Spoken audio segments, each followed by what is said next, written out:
Anorexia nervosa is a potentially life-threatening illness. We cannot overstate in any way the seriousness of this illness. Anna describes using various foods and nutrients to trick herself into thinking that her hunger is being satisfied.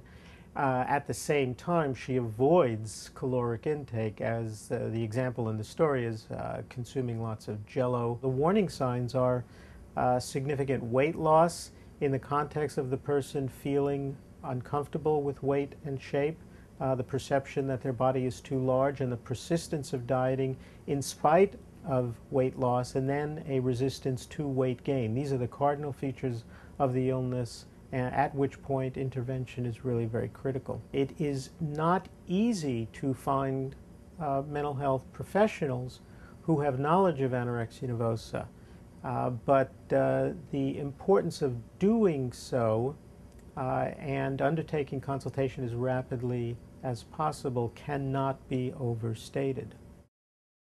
What we know about this illness is that genetic influences play a role. Those genetic influences probably operate through various kinds of personality or temperamental traits. People with anorexia nervosa have long histories preceding the onset of weight loss of anxiety, insecurity, self-doubt, rigidity, regimentation. So there are personality traits and anxiety that seem to be operating very centrally in the causation of this illness. They perceive themselves to be inadequate or mediocre, and as a result, the course of recovery involves strengthening self-regard, self-concept, self-esteem in whatever way one can.